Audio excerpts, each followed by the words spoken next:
Welcome to Retech, and today we're going to continue the Quicksilva story with Dr. Mark Eyles. Now, if you followed the last story, it took us all the way through the start of Quicksilva, through to how it was developed and what eventually happened to Quicksilva. And this part of the story takes you further on from that. It takes you on Mark's journey from what happened after Quicksilva through to the current day and his involvement with the games industry and all of the other projects he did throughout that time. It's a great video, and it's great that Dr. Mark Eyles has put his timeline through for his video from literally from leaving Quicksilva Software all the way through to the current day. And it gives you an idea of how much these people were and are involved in the computer or games industry, not just at the time, but all the way through the next few decades. It's straight from the person concerned, and that's what makes this kind of feature very different. As I said, it was, however unintended it was meant to be in the first time, it was meant to be almost an interview, but it kind of got changed, and it worked out fantastically. So I hope you enjoy this episode, and it's moving forward, the aftermath of Quicksilva by Dr. Mark Eyles.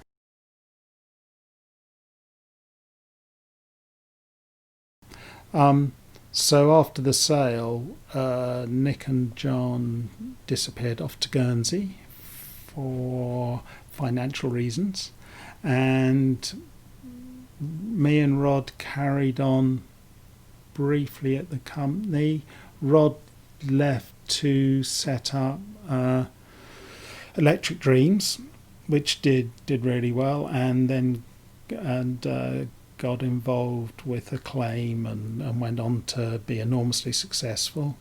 I carried on for a few months and then left and spent a couple of years making holograms, and also still doing game design. So let's see, does that close off Quicksilva? It's Quicksilva kind of carried on for a little while. It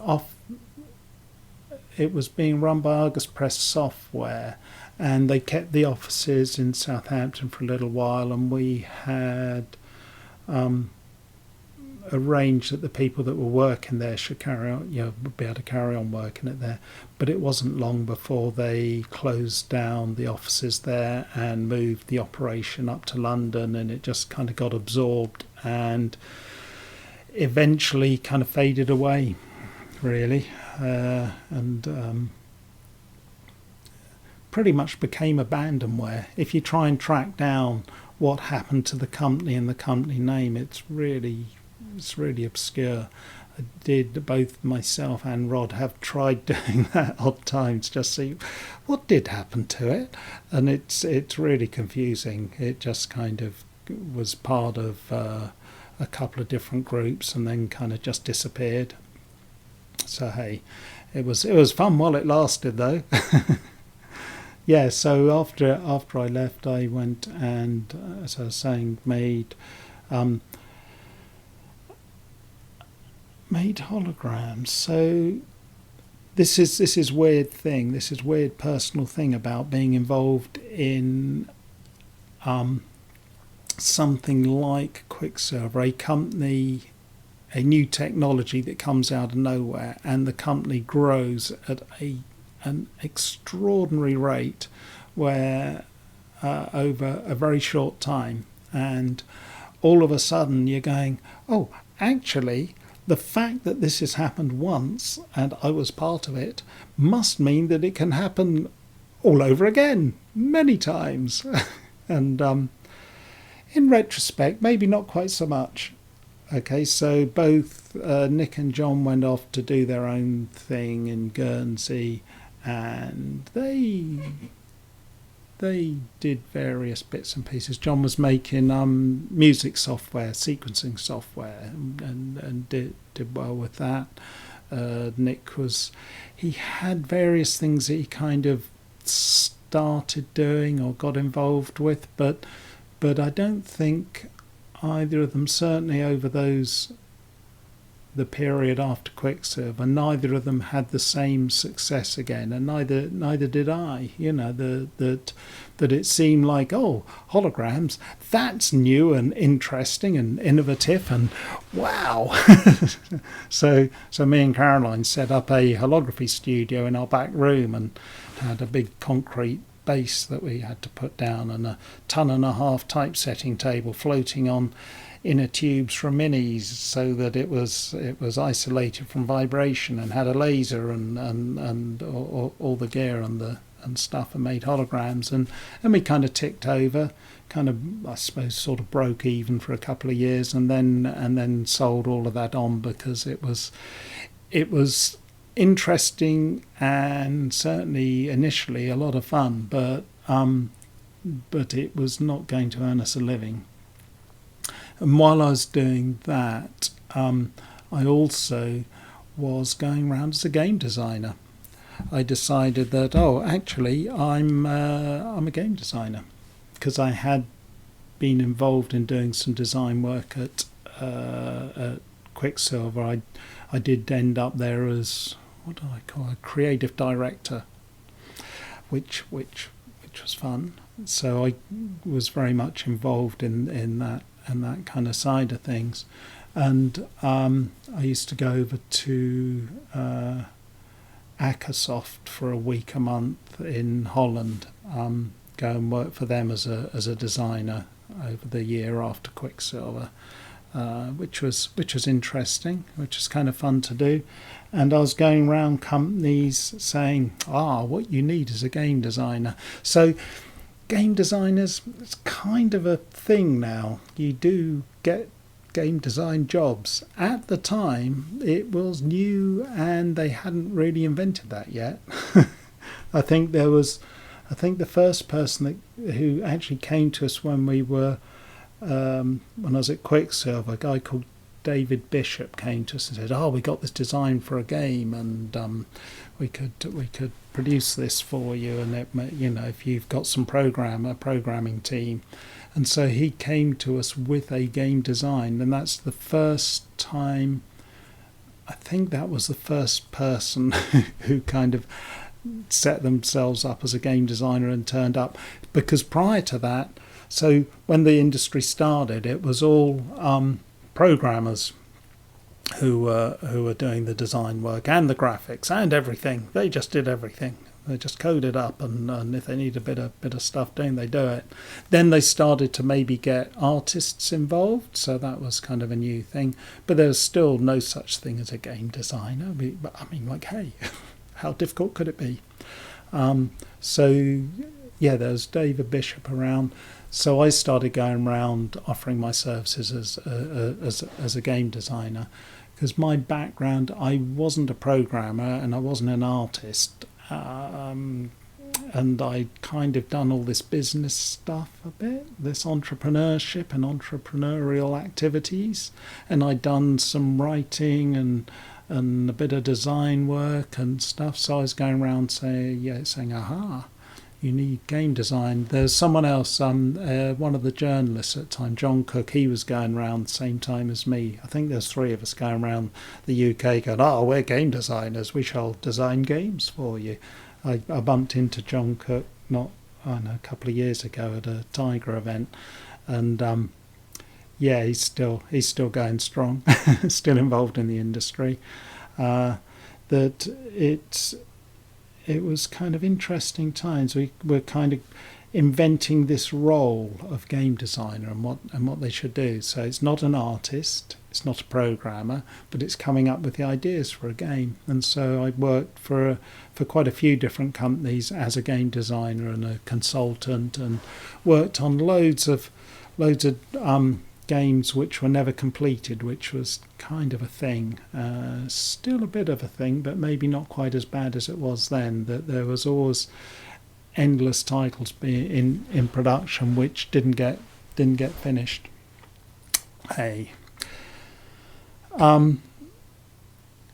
Coming out of something like Quicksilva is quite a strange experience.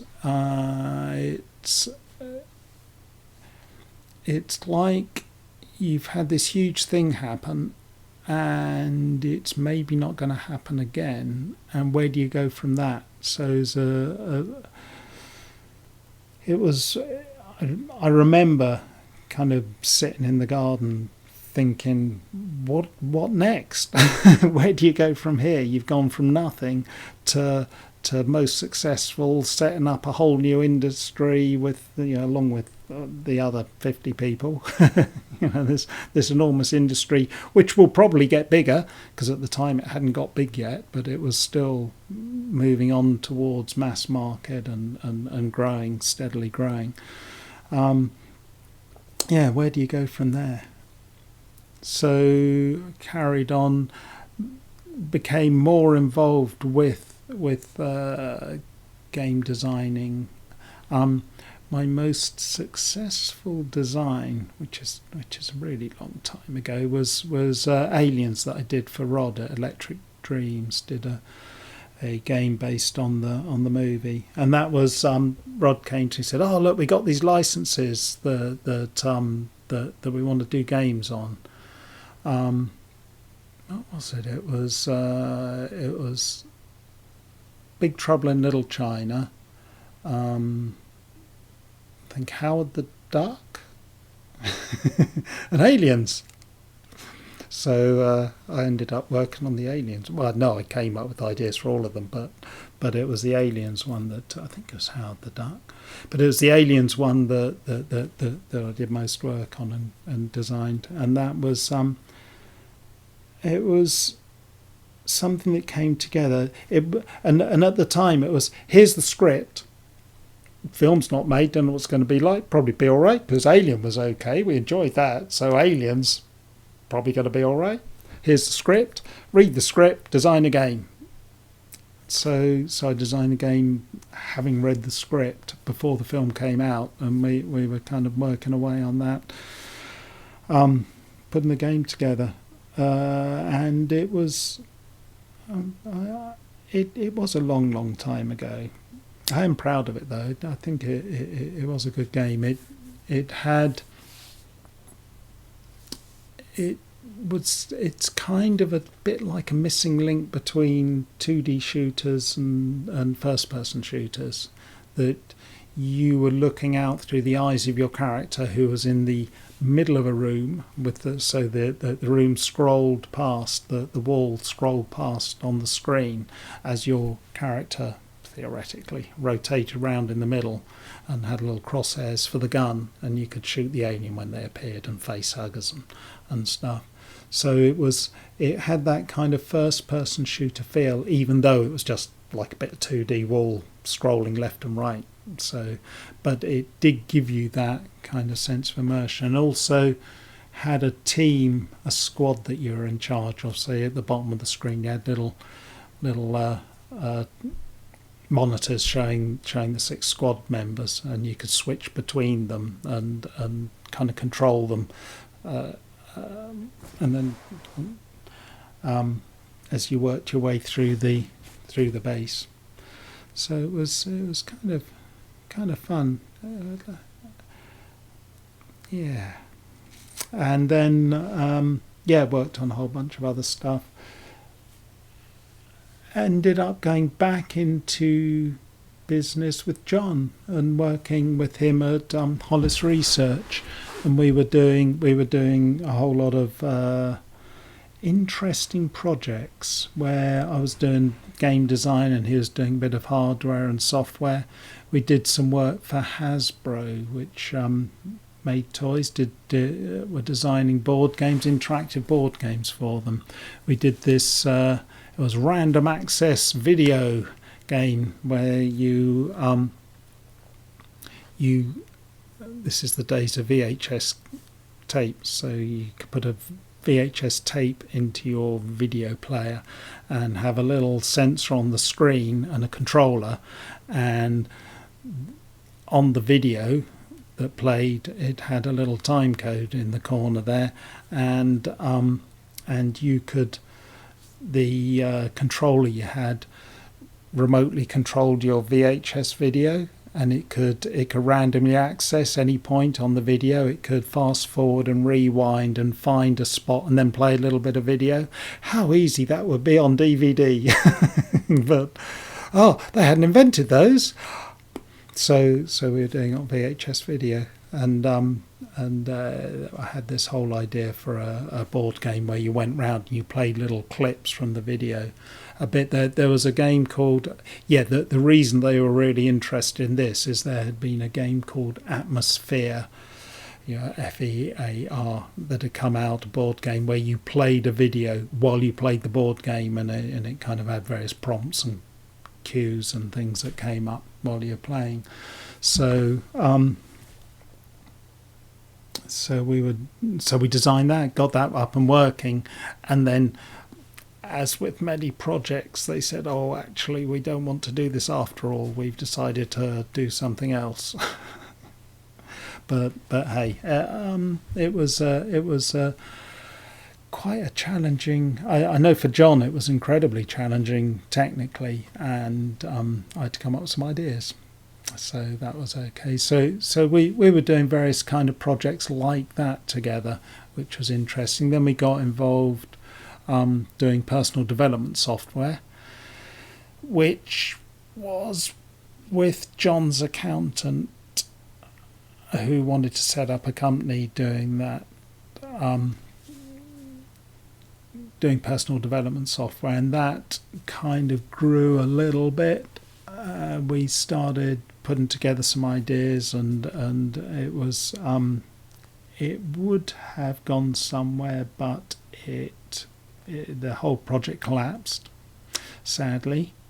Then after that, then I was going around doing my normal rounds of freelancing once again. Also, before I was working with John, I was working with someone called Nick Cook, who'd done the graphics for the Aliens game, and he had a company, Focus Creative Enterprises, that I got involved with, and we ran that together for a while, and we were going around doing design and graphics for games, which was really great. That ran for a number of years. We did quite a lot of work for different companies.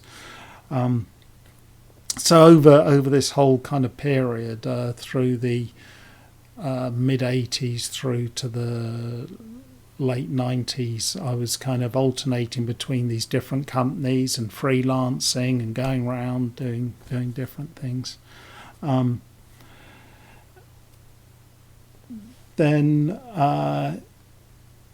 So then after the work with John Hollis, I was going around doing more freelancing, going around with I take around a bag full of, look, here's designs. You could have a design like this that I did for someone, and here's some other things. Look, there's some holograms here. Woohoo! You need me to design your games. So I was going around doing that, and I went to Rebellion and saw Jason Kingsley there, and on my way back from Rebellion, he phoned me up and offered me a job. Okay, so I'd gone up going, look, really interested in doing some design work for you because of all your fabulous work you're doing at Rebellion, and ended up with a job as I went there and was head of design at Rebellion. So this is 1999, and I stayed there until 2003, and then went on.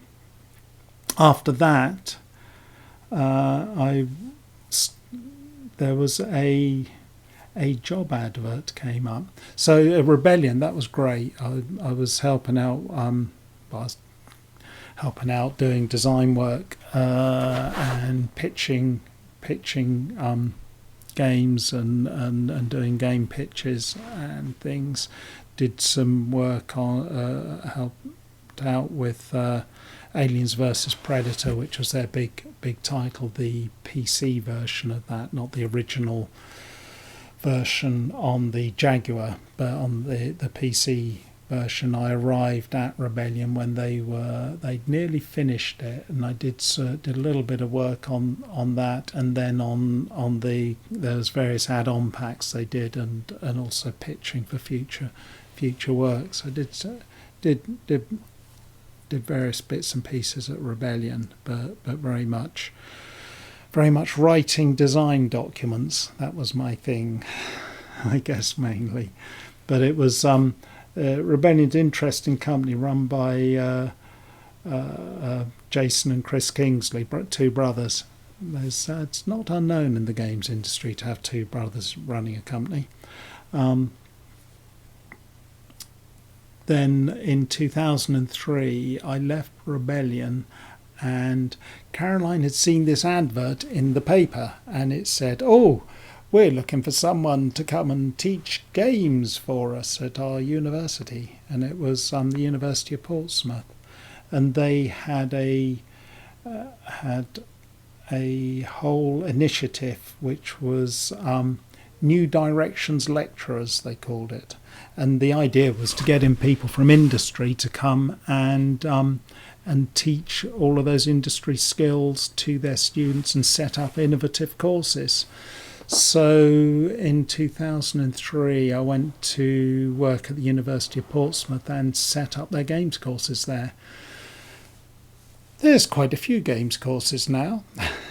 But at the time, there was Abertay and Teesside both had games courses that had been already running. I think there was a couple of other universities thinking of starting up. But a lot of this grew out of, I think, the computing departments were looking for ways to recruit more students, and they thought, aha, we shall get our programming lecturers to teach game development, which didn't always work out brilliantly, but and sometimes, but not always. Not always. People which didn't understand how to make games, trying to make games and teach people to make games, not good. There were, certainly in those early days, there were a number of not good courses started up which were not brilliant, and where they hadn't actually gone out and researched what industry needed. So I went and set up these courses. A guy called Andy Bain joined the university as a New Directions lecturer soon after me, and he had a background in the games industry. He was kind of instrumental in those early days. And helped enormously with kind of setting up the courses. It was all driven by Steve Hand, who ran the Department of Creative Technologies, which kind of morphed into the School of Creative Technologies for random reason at some point. But it was driven largely by Steve that he wanted to get these courses up and running, and so I went in and set it up for them, which was amazing, because I was probably the least qualified person at the university teaching there. I had a teaching qualification, a certificate in education, and had not done brilliantly academically prior to that. And I went and set up the computer games technology degree, BSc, and a enterprise in it was called Enterprise Dynamics in Computer Games Technology and became Computer Games Enterprise, which was a third entrepreneurship and 2/3 game development degree as well, BSc, and also an MSc in Computer Games Technology. And I ran those and worked at the university teaching game design, which was great. And while I was at the university, I did a PhD, which was an experience that went on and on and on forever, and I finally completed it in 2012 after about 7 years, and carried on there, and finally left sort of retired from the university in